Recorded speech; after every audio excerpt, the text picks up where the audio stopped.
सुन्दरि माधवि चन्द्र सहोदरि हे ममये मुनिगणमण्डित मोक्षप्रदायिनि मञ्जुलभाषिणि वेदनुते पङ्कजवासिनि देव सुपूजित सद्गुणवर्षिणि शान्तियुते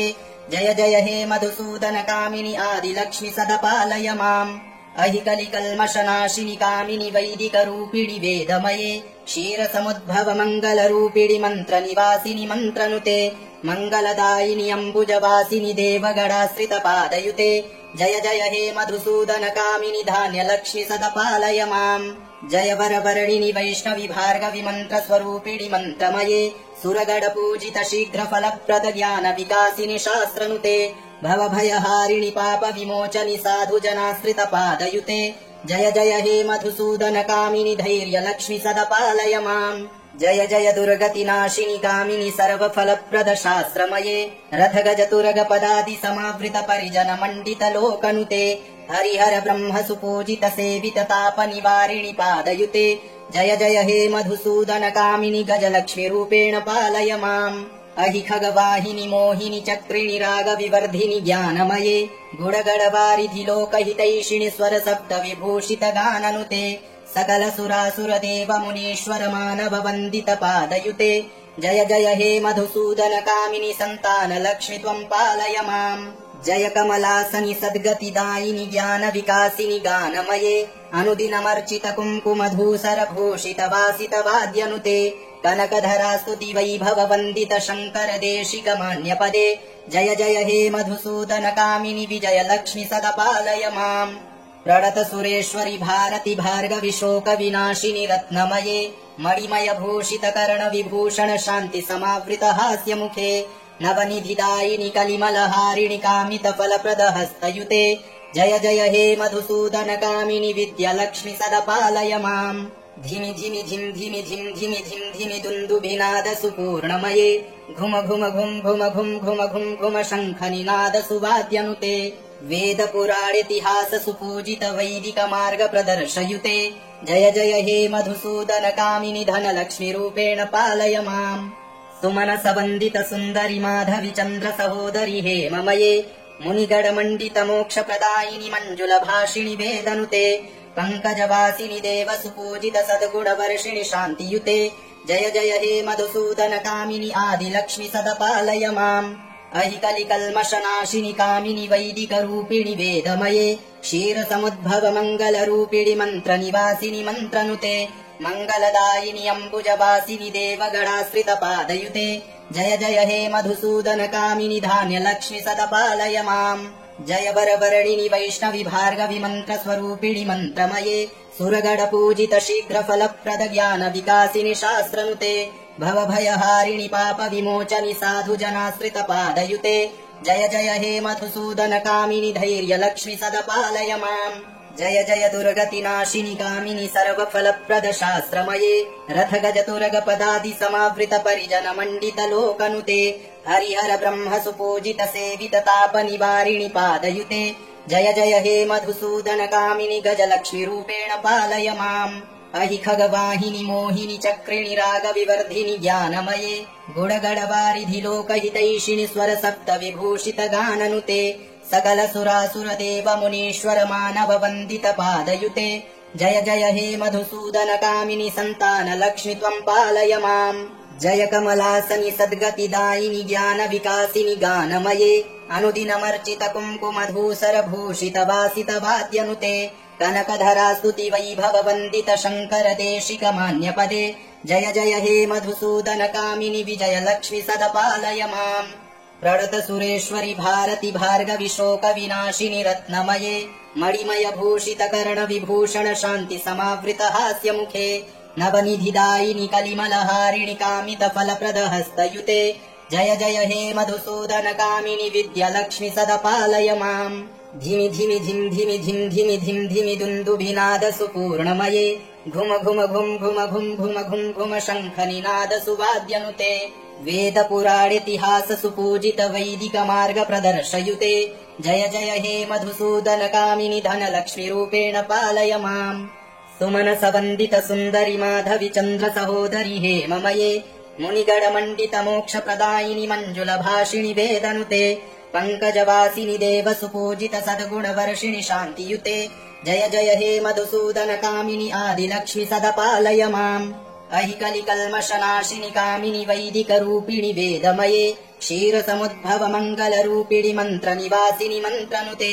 मङ्गलदायिनि अम्बुजवासिनि देवगणाश्रितपादयुते जय जय हे मधुसूदन कामिनि धान्यलक्ष्मि सदपालय माम् जय वरवर्णिनि वैष्णवि भार्गवि मन्त्रस्वरूपिणि मन्त्रमये सुरगणपूजित शीघ्रफलप्रद ज्ञान विकासिनि शास्त्रनुते भवभयहारिणि पाप विमोचनि साधुजनाश्रितपादयुते जय जय हे मधुसूदन कामिनि धैर्यलक्ष्मि सदपालय माम् जय जय दुर्गतिनाशिनि कामिनि सर्वफलप्रद शास्त्रमये रथ गज तुरग पदादि समावृत परिजन मण्डित लोकनुते हरिहर ब्रह्म सुपूजित सेवित ताप निवारिणि पादयुते जय जय हे मधुसूदन कामिनि गजलक्ष्मि रूपेण पालय माम् अहि खगवाहिनि मोहिनि चक्रिणि राग विवर्धिनि ज्ञानमये गुणगणवारिधि लोकहितैषिणि स्वर सप्त विभूषित गाननुते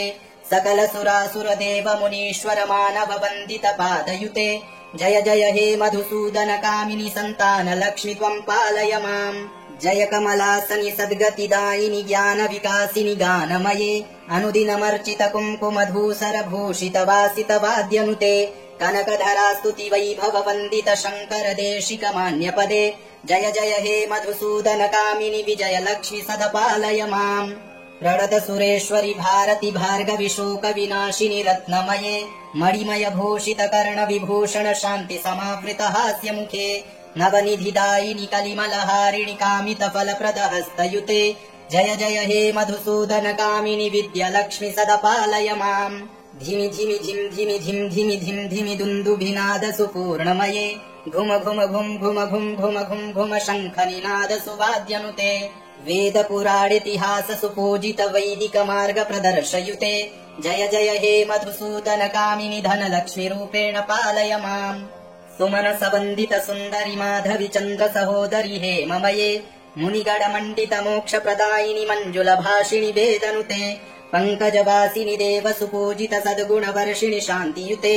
जय जय हे मधुसूदन कामिनि आदिलक्ष्मि सदपालय माम् अहि कलिकल्मषनाशिनि कामिनि वैदिकरूपिणि वेदमये क्षीरसमुद्भव मङ्गलरूपिणि मन्त्रनिवासिनि मन्त्रनुते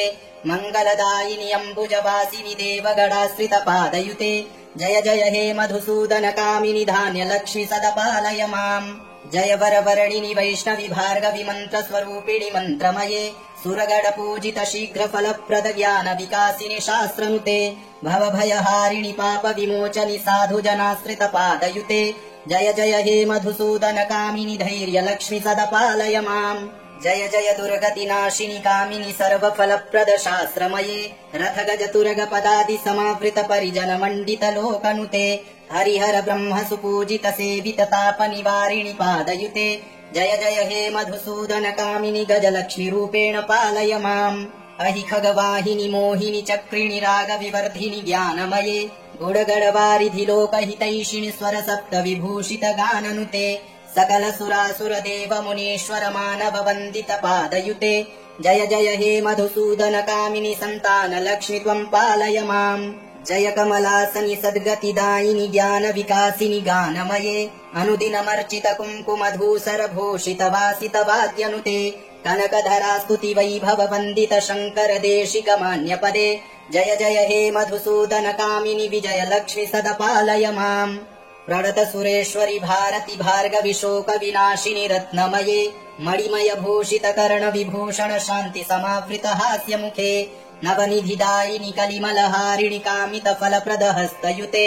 जय जय हे मधुसूदन कामिनि विद्यलक्ष्मि सदपालय माम् धिमि धिमि धिम् धिमि धिम् धिमि धिम् धिमि दुन्दुभिनाद सुपूर्णमये घुम घुम घुम् घुम घुम् घुम घुम् घुम शङ्खनिनाद सुवाद्यनुते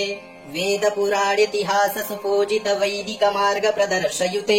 जय जय हे मधुसूदन कामिनि धनलक्ष्मि रूपेण पालय माम् सुमन सवन्दित सुन्दरि माधवि चन्द्र सहोदरि हे ममये मुनिगण मण्डित मोक्ष प्रदायिनि मञ्जुल भाषिणि वेदनुते पङ्कजवासिनि देव सुपूजित सद्गुणवर्षिणि शान्तियुते जय जय हे मधुसूदन कामिनि आदिलक्ष्मि सदपालय माम् अहि कलिकल्मषनाशिनि कामिनि वैदिकरूपिणि वेदमये क्षीरसमुद्भव मङ्गलरूपिणि मन्त्रनिवासिनि मन्त्रनुते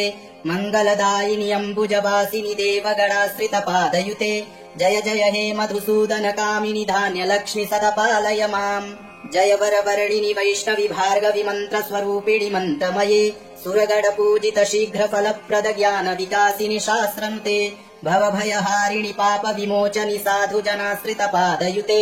जय जय हे मधुसूदन कामिनि धैर्यलक्ष्मि सदपालय माम् जय जय दुर्गतिनाशिनि कामिनि सर्वफलप्रद शास्त्रमये रथ गज तुरग पदादि समावृत परिजन मण्डित लोकनुते हरिहर ब्रह्म सुपूजित सेवित ताप निवारिणि पादयुते जय जय हे मधुसूदन कामिनि गजलक्ष्मि रूपेण पालय माम् अहि खगवाहिनि मोहिनि चक्रिणि राग विवर्धिनि ज्ञानमये गुणगणवारिधि लोकहितैषिणि स्वर सप्त विभूषित गाननुते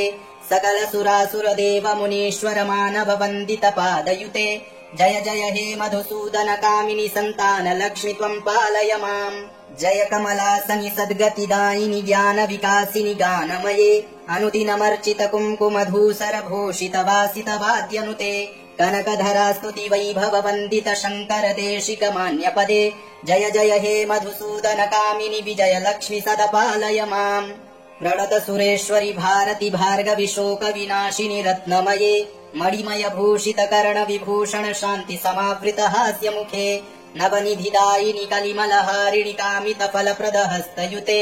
जय जय हे मधुसूदन कामिनि विद्यालक्ष्मि सदपालय माम् धिमि धिमि धिम धिमि धिम धिमि धिम धिमि दुन्दुभिनाद सुपूर्णमये घुम घुम घुम घुम घुम घुम घुम घुम शङ्खनिनाद सुवाद्यनुते वेद पुराणितिहास सुपूजित वैदिक मार्ग प्रदर्शयुते जय जय हे मधुसूदन कामिनि धनलक्ष्मि रूपेण पालय माम्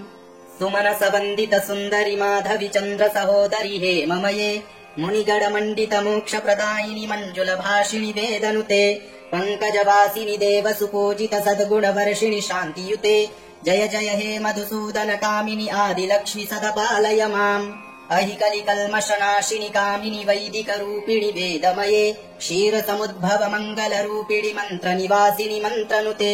मङ्गलदायिनि अम्बुजवासिनि देवगणाश्रित पादयुते जय जय हे मधुसूदन कामिनि धान्यलक्ष्मि सदपालय माम् जय वरवर्णिनि वैष्णवि भार्गवि मन्त्रस्वरूपिणि मन्त्रमये सुरगणपूजित शीघ्रफलप्रद ज्ञान विकासिनि शास्त्रनुते भवभयहारिणि पाप विमोचनि साधु जनाश्रित पादयुते जय जय हे मधुसूदन कामिनि धैर्यलक्ष्मि सदपालय माम् जय जय दुर्गतिनाशिनि कामिनि सर्वफलप्रद शास्त्रमये रथ गज तुरग पदादि समवृत परिजन मण्डित लोकनुते हरिहर ब्रह्म सुपूजित सेवित ताप निवारिणि पादयुते जय जय हे मधुसूदन कामिनि गजलक्ष्मि रूपेण पालय माम् अहि खगवाहिनि मोहिनि चक्रिणि राग विवर्धिनि ज्ञानमये गुणगणवारिधि लोकहितैषिणि स्वर सप्त विभूषित गाननुते सकल सुरासुर देव मुनीश्वर मानव वन्दित पादयुते जय जय हे मधुसूदन कामिनि सन्तान लक्ष्मि त्वं पालय माम् जय कमलासनि सद्गतिदायिनि ज्ञान विकासिनि गानमये अनुदिनमर्चित कुङ्कुमधूसर भूषित वासित वाद्यनुते कनकधरा स्तुति वैभव वन्दित शङ्कर देशिक मान्यपदे जय जय हे मधुसूदन कामिनि विजय लक्ष्मि सदपालय माम् प्रणत सुरेश्वरि भारति भार्गवि शोक विनाशिनि रत्नमये मणिमय भूषित कर्ण विभूषण शान्ति समावृत हास्य मुखे नवनिधिदायिनि कलिमलहारिणि कामित फलप्रद हस्तयुते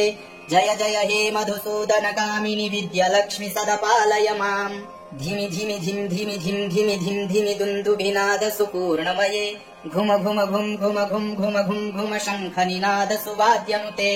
वेद पुराणितिहास सुपूजित वैदिक मार्ग प्रदर्शयुते जय जय हे मधुसूदन कामिनि धनलक्ष्मि रूपेण पालय माम् सुमनस वन्दित सुन्दरि माधवि चन्द्र सहोदरि हे ममये मुनिगण मण्डित मोक्ष प्रदायिनि मञ्जुल भाषिणि वेदनुते